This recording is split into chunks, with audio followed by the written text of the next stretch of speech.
Bonjour, ici Daniel Poulain. Je tiens à vous remercier d'être là pour venir écouter ce message que le Seigneur a mis sur mon cœur. Dans ce message-là, on va voir un peu une continuité avec ce qu'on a vu avant les fêtes. Quand on a fait un survol des prophéties bibliques, il y avait des encouragements du Seigneur. Puis je crois que le Seigneur veut encore nous bénir. Il va encore nous donner des encouragements pour qu'on puisse aller de l'avant dans cette nouvelle année. Le thème de cette petite mini-série qu'on va regarder ensemble, c'est « Afin que des temps de rafraîchissement viennent de la part du Seigneur ». Ça veut dire que Dieu a en réserve des temps de rafraîchissement. Dieu en réserve des choses pour chacun de nous. Il veut qu'on grandisse dans le Seigneur, il veut qu'on se fortifie, mais il veut aussi nous renouveler, nous rafraîchir. Puis, si on regarde justement pour faire le point avec la nouvelle année 2021 qu'on vient de commencer, combien est-ce qu'il y en a d'entre nous qui ont trouvé l'année 2020 difficile? Si on pose la question aux gens, tout le monde va vous dire qu'ils ont trouvé ça difficile. Le confinement, les privations, les activités qui étaient plus là, les églises qui ne pouvaient plus se réunir. Il y a des églises, ça fait depuis le mois de mars, qui ne se réunissent pas. C'est sûr qu'il y a des moyens qu'on peut se communiquer ensemble, mais c'était détendu spirituellement. Autant que Dieu veut que les chrétiens s'assemblent pour pouvoir s'édifier et se fortifier ensemble, mais autant aussi que les gens, les situations dans le monde nous amènent à ce qu'on puisse vivre des pressions, puis avec ces pressions-là, ça nous prive de ce que Dieu avait prévu pour nous, de bénédiction. C'est sûr que Dieu n'a pas perdu le contrôle, puis le Seigneur se sert de cela pour pouvoir fortifier ses disciples, mais d'une autre manière. Parce que je crois qu'il va arriver encore d'autres choses par la suite. Des choses peut-être encore plus, pas peut-être, beaucoup plus graves que qu'est-ce qu'on vit présentement. Si on considère aussi qu'on commence l'année 2021, combien est-ce qu'il y en a qui pensent que l'année 2021, ça commence mal?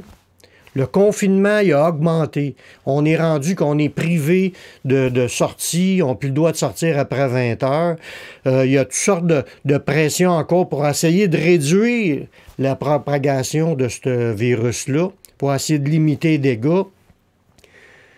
Puis, ça s'annonce pas bien pour la nouvelle année. Puis, Dieu veut quand même, selon ce qu'on a vu dans Actes 3.20 qui nous dit « Afin que des temps de rafraîchissement viennent de la part du Seigneur ». Ça veut dire que Dieu veut quand même nous rafraîchir, nous bénir. On peut s'attendre à ce que Dieu nous fasse du bien malgré les conditions difficiles. C'est ça qu'il faut apprendre à vivre en tant que chrétien. Apprendre à dépendre du Seigneur, à s'attendre du Seigneur, que le Seigneur vienne puis qu'il fasse son œuvre au milieu de nous. Le Seigneur veut nous encourager aujourd'hui puis en même temps nous donner une vision pour affronter le futur. On parle juste de même pour parler. Admettons qu'il y aura des choses beaucoup plus difficiles qui vont arriver. Sommes-nous prêts à les traverser? Vivons-nous comme un ressourcement complet chaque jour, comme si on est rempli du Saint-Esprit, puis on se sent fortifié pour aller de l'avant, ou on a de la misère, puis on force, puis on cherche des moyens à droite et à gauche, mais on ne se sent pas dedans. Mais il faut tout de suite prendre conscience que dans le Seigneur, il y a un rafraîchissement, puis qu'il faut apprendre à aller le chercher. Dieu il a une parole d'encouragement pour nous, puis quand je vous dis ça, c'est parce que Dieu, il me parle pendant la nuit, à mon éveil. Ces versets-là, c'est les deux versets clés. Des temps de rafraîchissement, c'est le thème, mais il y a aussi le verset que je vais vous lire d'encouragement que Dieu veut nous donner dans Apocalypse 3, chapitres 10 et 11. « Parce que tu as gardé la parole de la persévérance en moi, je te garderai aussi à l'heure de la tentation qui va venir sur le monde entier pour éprouver les habitants de la terre. Je viens bientôt, retiens ce que tu as, afin que personne ne prenne ta couronne. » Voyez-vous, dans ce passage-là, Dieu nous parle que des choses... Premièrement, il y a une super belle promesse là-dedans, mais on va regarder certains points qui sont écrits dans ce passage-là. Il nous parle d'une super belle promesse, mais avant, le Seigneur nous annonce la venue de temps dur sur l'humanité. de quelque chose qui va arriver sur l'humanité en entier. Puis, sur tous les habitants de la terre. Dans le passage, ça dit l'heure de la tentation qui va venir sur le monde entier pour éprouver les habitants de la terre. À travers les siècles, il y en a eu des choses de toutes les sortes, de toutes les couleurs, des guerres, des problèmes, des difficultés, des problèmes climatiques, parce qu'il y a eu des volcans, il y a eu des tornades, il y a eu toutes sortes d'affaires, que ce soit des choses de la température, de tout l'environnement, ou que ce soit entre les pays, puis les guerres, des dictateurs. Fait que des temps durs, il y en a toujours eu. Mais là, ici, on parle d'un temps dur qui va venir sur le monde entier. C'est pas moi qui ai inventé ça, c'est écrit noir sur blanc. Ça nous dit une heure de tentation qui va venir sur le monde entier pour éprouver les habitants de la terre. Ça veut dire qu'il va arriver un temps très dur, comme qu'on vit présentement, mais ça ne veut pas dire que c'est celui-là, ce temps-là. On parle de tentation dans ce passage-là, mais le mot, ça pourrait être épreuve qui vient sur le monde entier. Puis ça dit pour éprouver, ça veut dire que c'est quelque chose qui va faire comme un test sur l'humanité en entier, qui va amener les gens à des décisions, à prendre des décisions. Puis ce test-là va faire que les gens vont marcher dans la foi ou ils vont carrément tomber. Puis Jésus nous avertit en nous disant ces versets-là. Il nous avertit parce qu'il veut qu'on saisisse la portée de cela, là. Il veut qu'on se prépare même à affronter ces moments-là. Puis autant que c'est écrit dans la parole de Dieu, autant je crois, par révélation, Dieu me l'a montré que ça va arriver, puis c'est très bientôt. Déjà, là, ce qu'on vit présentement, le confinement, il est mondial, ça éprouve les habitants de la terre. Dieu voit l'attitude des gens, puis il voit la manière que les gens réagissent, soit spirituellement conforme à sa parole, ou soit charnellement, en démontrant une attitude de rébellion, de critique, d'animosité, d'essayer de frapper puis de tout casser. Parce que les gens pensent à leur liberté, à ce qu'ils vivent, mais est-ce que les gens pensent aussi aux autres, puis en fonction du corps de Christ, puis la bénédiction qu'on a quand on est ensemble? Tout ça, là, on n'est pas là pour débattre qu'est-ce qu'on doit vivre, présentement, mais il y a une chose, il faut se préparer à des temps difficiles, puis ces temps difficiles-là doivent être traversés avec la présence de Dieu, le rafraîchissement qui vient de la part du Seigneur. Pour ça, même si on n'a pas de réunion en assemblée, il faut apprendre à l'épuiser dans le Seigneur. La Bible nous avertit aussi dans un autre passage, dans un enseignement de Jésus, que toute maison sur cette terre, ça représente les individus sur cette terre, croyants comme non-croyants, vont être éprouvés par des tempêtes qui viendront. Dans nos vies, on a vécu plusieurs situations difficiles, puis je crois qu'il va en arriver encore des plus grandes, puis ça va arriver sur tout le monde, sur toute la surface de la terre. Dans Luc au chapitre 6, le verset 48 et 49, c'est ce que ça nous explique. Il dit que c'est semblable à un homme qui, bâtissant une maison, il a creusé profondément. Puis, ça nous dit qu'il a posé le fondement sur le roc. Là, il y a une inondation qui est venue. Le torrent s'est jeté contre cette maison sans pouvoir l'ébranler parce qu'elle était bien bâtie. Mais celui qui entend et qui ne met pas en pratique, il est semblable à un homme qui bâtit une maison sur la terre sans fondement. Le torrent s'est jeté contre elle. Aussitôt, elle est tombée, puis la ruine de cette maison a été grande. Voyez-vous, dans ce passage-là, c'est en train de nous démontrer que tout le monde, que tu sois bâti sur le roc ou bâti sur le sable, on va vivre des situations difficiles. Des torrents qui jettent sur notre maison, des tempêtes, des vents, de la pluie. Il va arriver toutes sortes d'événements pour ébranler la maison, que tu sois bâti sur le roc ou non.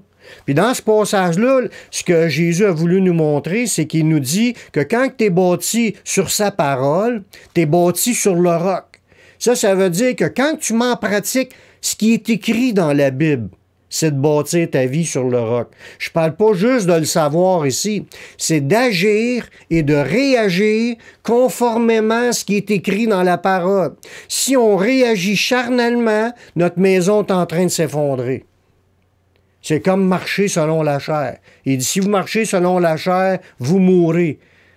Mais si par l'Esprit faites mourir les actions du corps, vous vivrez. Fait que le Saint-Esprit puis la parole de Dieu doivent nous animer, doivent être ce sur quoi on bâtit notre vie.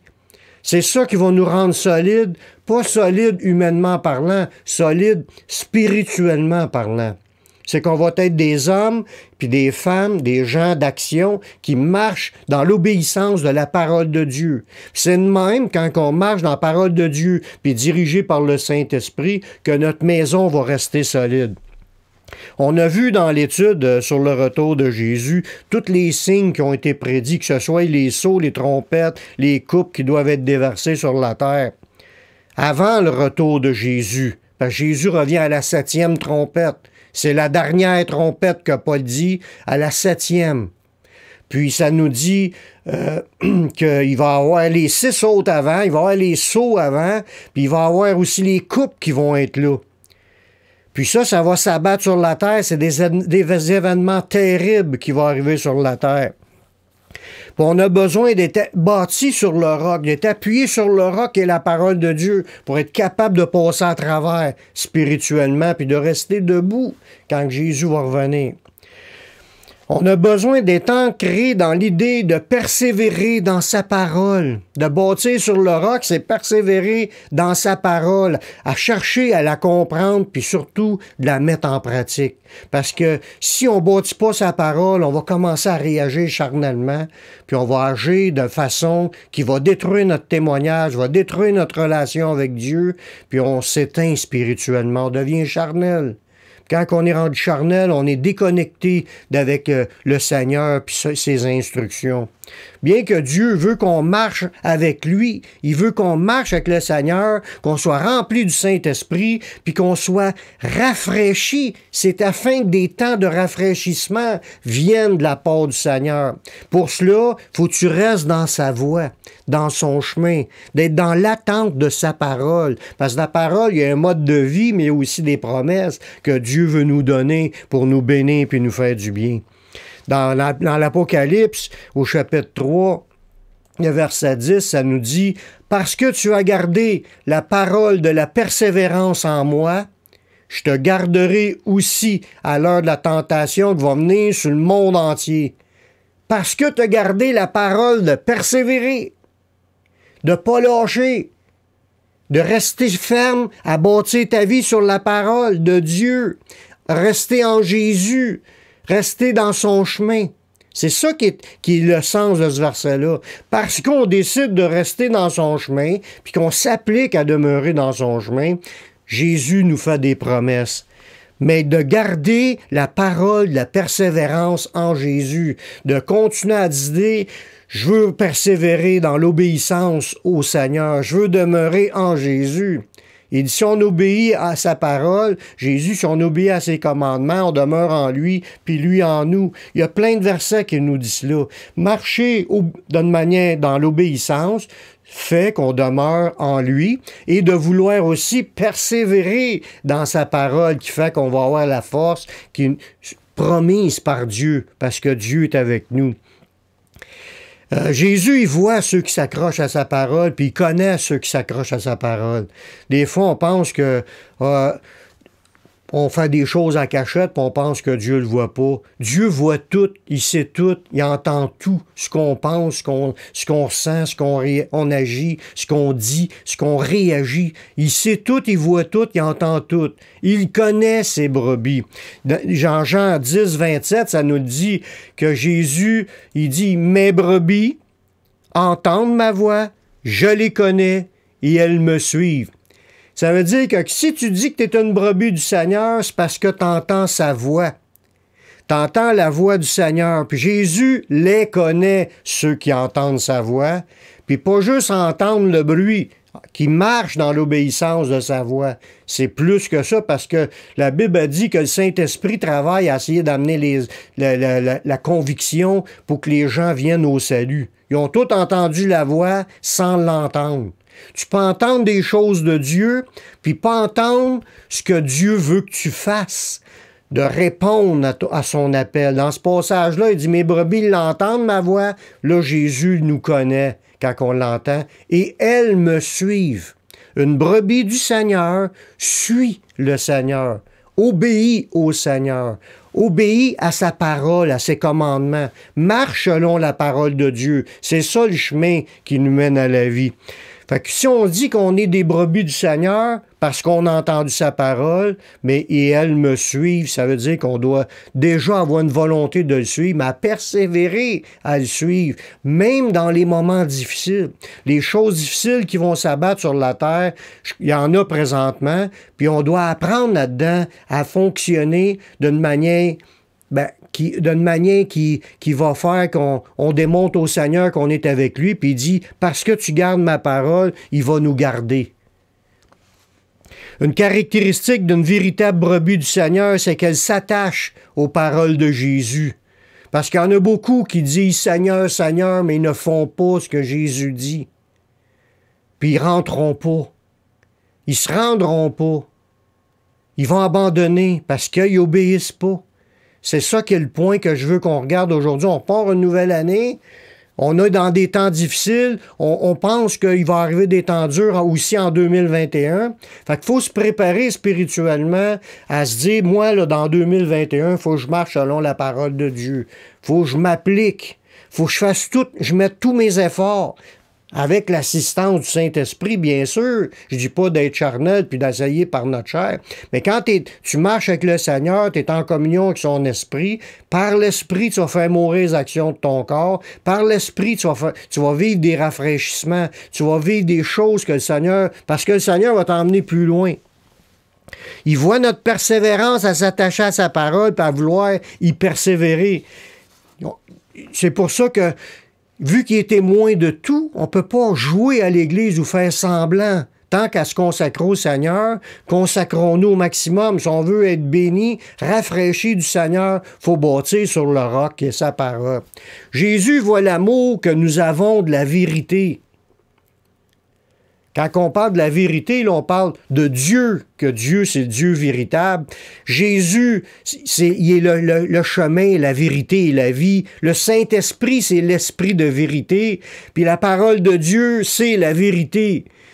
Quand tu t'attaches à Dieu, qui est Père, Fils, Saint-Esprit, et à sa parole, c'est la vérité.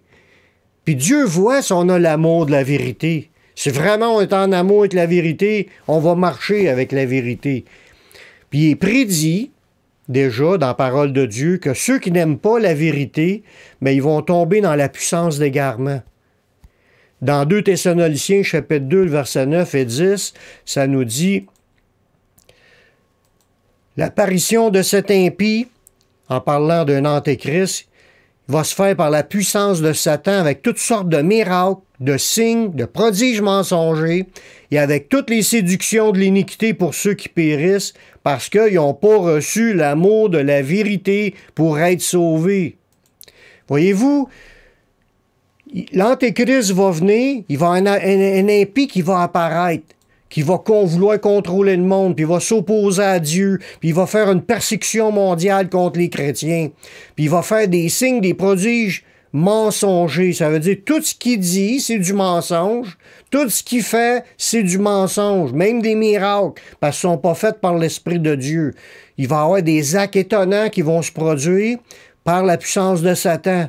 Mais ça nous dit, toutes les séductions de l'iniquité vont être dans ce personnage-là pour séduire, pour tromper, pour mêler les gens, mais les attirer. Parce qu'une séduction, ça l'attire. Puis les gens vont aller à lui. Qui va aller à lui? C'est ceux qui n'ont pas l'amour de la vérité. Je vous ai dit tantôt que Dieu, c'est la vérité. Sa parole, c'est la vérité. Si on n'a pas l'amour de la parole, si on met la Bible de côté parce qu'on y croit pas, on veut pas chercher à y trouver des promesses ou des choses à vivre pour démontrer ta foi, tu es en train de marcher à côté de ce que la Bible elle enseigne. Si tu as perdu cette flamme-là, ce désir-là de l'amour de la vérité, il faut se repentir puis demander au Seigneur de venir produire ça en nous, qu'on puisse aimer la Bible, aimer Dieu, aimer Jésus, puis montrer qu'on l'aime en obéissant à sa parole. Il faut revenir à cela, c'est la base de la vie chrétienne. Si on n'aime plus Dieu, on va se faire séduire par les mensonges de cet impie-là. Puis croyez-moi, il n'y a pas rien que lui qui en fait des mensonges. Il y en a déjà plein de mensonges qui circulent dans ce monde, puis que la puissance d'égarement est déjà commencée. Les églises qui se tournent à accepter des positions doctrinales qui sont anti-bibliques, des choses qui se vivaient pas, voilà, il y a 20 ans. Ça se pensait même pas, il y a 40 ans. Les gens prêchaient la sainte doctrine. Aujourd'hui, les gens laissent entrer le péché dans l'Église. Ils n'ont aucun discernement sur les choses que Dieu veut pas. Puis qu'il faut s'éloigner des choses du monde. Parce que l'esprit qui est dans le monde, l'esprit qui est dans le diable lui-même, puis le monde lui-même, puis notre chair, c'est trois ennemis principaux du chrétien qui nous entraînent à débarquer du chemin de Dieu. Puis il faut se garder spirituellement intègre dans la parole de Dieu. Nous avons reconnu que la parole de Dieu est pour nous. Puis pour nous, ça nous a été donné, on l'a d'aimer, c'est la parole de Dieu qui nous a été donnée. Puis cette parole-là, c'est la vérité. Mais elle produit plein de choses bénéfiques dans notre vie. Si on ne l'a pas compris, je vais vous en parler de quelques points que la parole de Dieu va faire comme effet dans notre vie. Une des choses que la Bible nous dit, dans le psaume 119, le verset 5, ça nous dit « Ta parole est une lampe à mes pieds et une lumière sur mon sentier. » La Bible, c'est là pour nous éclairer. Quand on parle de nous éclairer, c'est pas une lumière physique. C'est une lumière spirituelle qui nous éclaire, qui nous rouvre les yeux, qui nous fait comprendre le plan de Dieu. Parce que nous, on est habitués à vivre selon le plan de ce monde, puis le plan de notre chair, le plan de nos pensées. Mais quand tu lis la Bible, ça l'allume des lumières, puis ça nous amène à comprendre le plan de Dieu. Dieu, il a un plan. Dieu il veut nous amener à marcher d'une façon. C'est ça qui est l'idée. Puis la parole de Dieu est là pour nous éclairer. C'est une lampe, une lumière. Puis c'est pour ça qu'il faut la lire, la Bible, ou l'écouter. Il faut j'insère ta parole dans mon cœur afin de ne pas pécher contre toi. La parole de Dieu, elle doit avoir une place importante dans notre vie. Si on la néglige et on y croit pas, elle n'aura pas son effet, on va se perdre. On va marcher dans les ténèbres. Puis les ténèbres, ils vont aveugler nos yeux. Puis on va s'éloigner du sentier. Puis on ne sera pas sauvé. Il y a plein de passages pour vous dire toutes ces choses-là. Une autre chose que la parole de Dieu est pour nous, c'est qu'elle est notre espérance.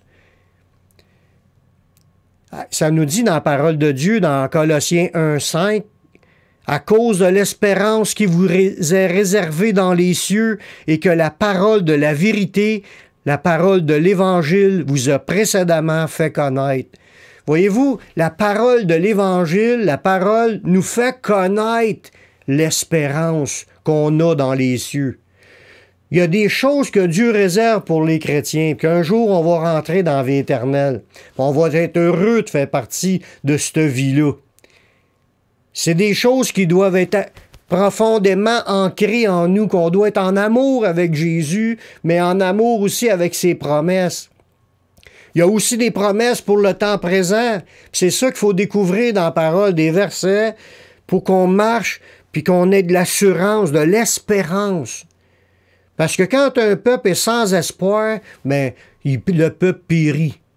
tu n'as plus de vision, tu t'attends pas de rien sur Dieu, tu fais ta vie seul avec tes propres forces, puis tu deviens essoufflé, tu deviens écrasé, puis tu n'es plus capable d'avancer. C'est pour ça qu'il faut trouver en Dieu notre espoir, puis s'attendre sur Dieu, bâti sur ses promesses, pour chaque situation qu'on aura à traverser dans ce monde en 2021. Parce qu'il va y en avoir d'autres, des situations difficiles, puis il faut apprendre à se confier en Dieu, basé sur ses paroles.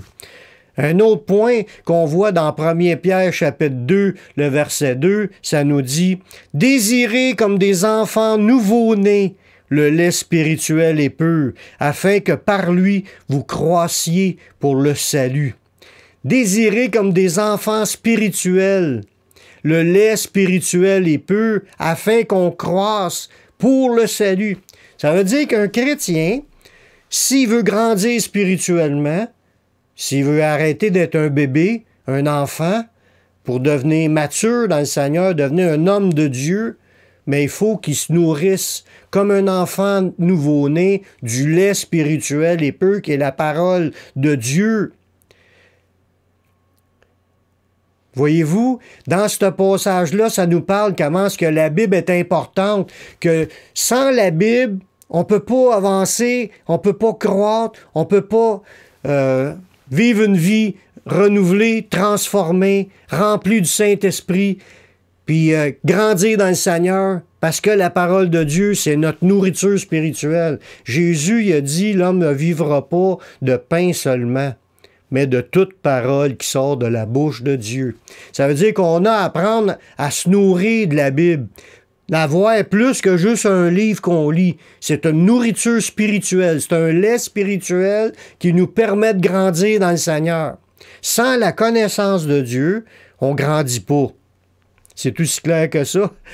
Après ça, on voit encore dans un passage dans 1 Jean 2, le verset 14, qui dit « Je vous écris, Père, parce que vous avez connu celui qui est dès le commencement. » Ça, c'est Jésus. « Je vous ai écrit, jeunes gens, parce que vous êtes forts et que la parole de Dieu demeure en vous et que vous avez vaincu le malin. » Voyez-vous, dans ce passage-là, on est déjà dans la victoire. On a vaincu le malin parce que la parole de Dieu demeure en nous. Quand tu es chrétien, puis que la parole de Dieu habite en toi, tu es fort. Tu es fort lorsque la parole, tu la vis. Si tu ne vis pas la parole de Dieu, puis tu bâtis sur le sable, tu n'es pas fort, puis tu n'es pas dans la victoire contre le malin. Tout ça, c'est un ensemble. Parce qu'on est dans la parole de Dieu, puis qu'on l'applique dans notre vie, bien, on est fort, puis on a une victoire sur le malin. Parce que le malin, son travail, c'est d'essayer de nous amener à désobéir. Mais quand tu marches dans la parole, tu es obéissant, mais là, à ce moment-là, tu es fort et victorieux. Parce que c'est le but pour chaque chrétien qu'on obéisse à la parole de Dieu. Amen. En plus, qu'est-ce que la Bible a dit de la parole de Dieu? C'est que ça nous dit dans Éphésiens 6, 17, « Prenez aussi le casque du salut et l'épée de l'Esprit, qui est la parole de Dieu. » Voyez-vous, prendre le casque du salut, ça c'est d'avoir l'assurance qu'on est sauvé. Mais prendre aussi l'épée de l'Esprit. C'est une épée, c'est une arme. La parole de Dieu, c'est une arme pour combattre dans le monde spirituel, combattre dans ce monde. On se sert de la Bible, c'est la parole de Dieu. L'épée de l'Esprit, c'est la parole de Dieu. La Bible, c'est avec ça que Jésus s'est défendu contre le diable. Le diable est venu en amenant un verset tordu.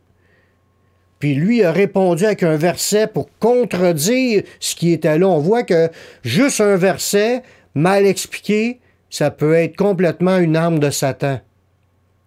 Puis quand tu connais la parole de Dieu, tu connais les versets, là tu peux voir si ce verset-là est dans le bon sens, puis quand tu l'entends, puis là, comprendre avec d'autres versets, parce que la Bible, elle se contredit pas. C'est quand on pense qu'elle se contredit, c'est parce qu'elle est mal expliquée.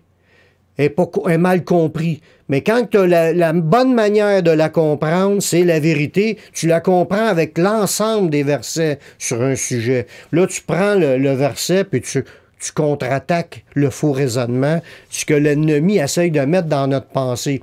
Puis là, à cause de cela, tu marches dans la victoire.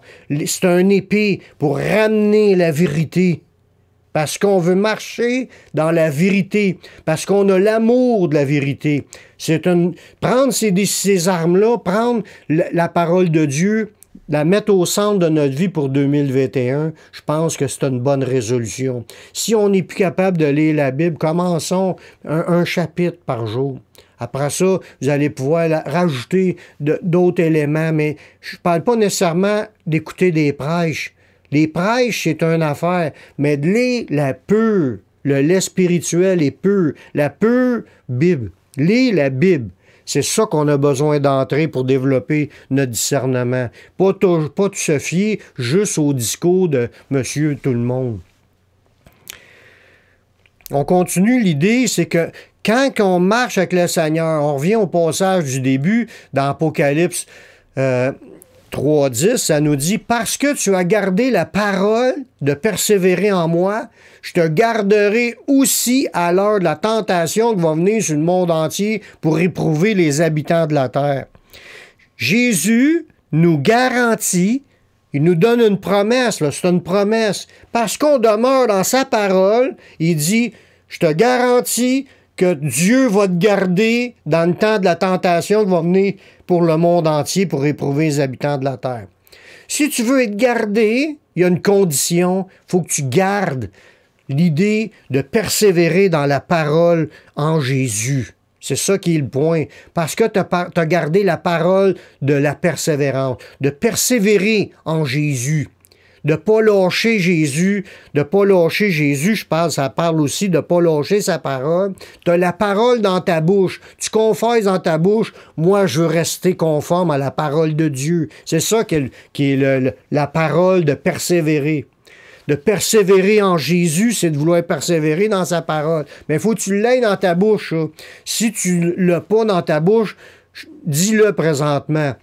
Je veux persévérer en Jésus, je vais garder sa parole. Si tu penses de même, puis tu prononces ces paroles comme cela, puis là, ta vie va prendre un autre sens. Tu vas vouloir lire la parole de Dieu, tu vas vouloir grandir dans la parole de Dieu, marcher dans l'obéissance.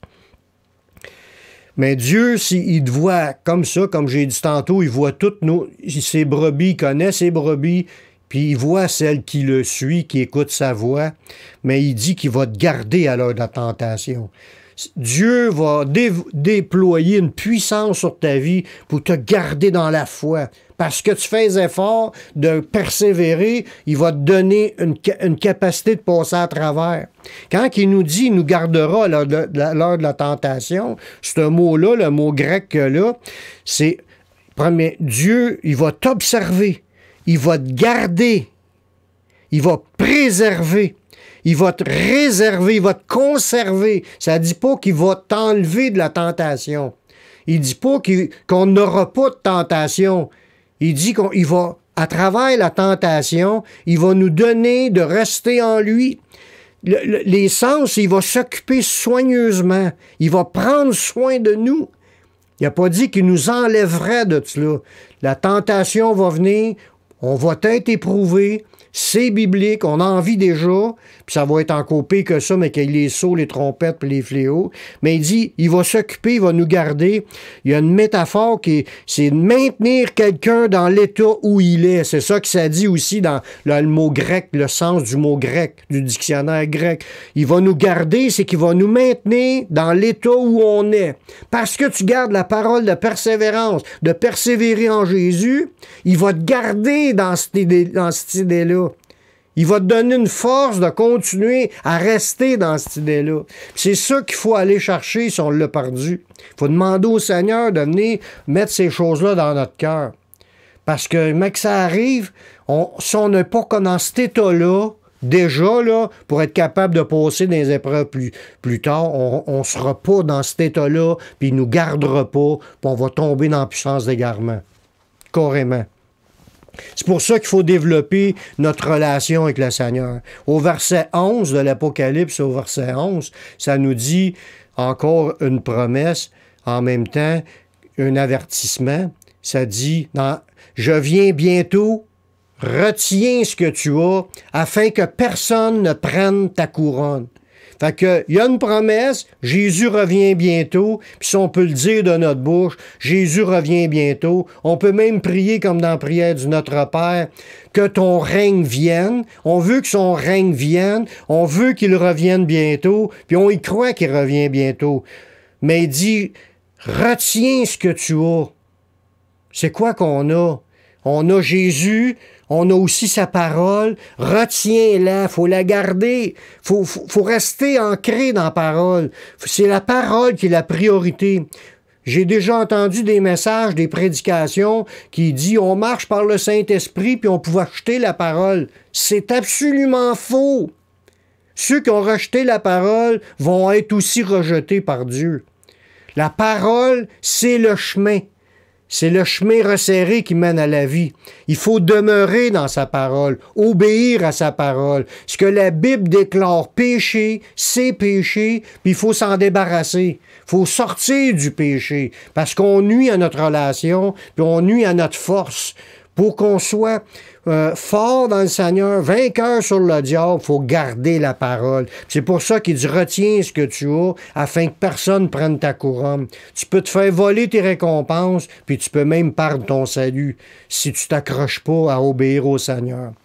Pour notre nouvelle année, nous voyons l'importance que doit prendre la parole de Dieu dans notre vie.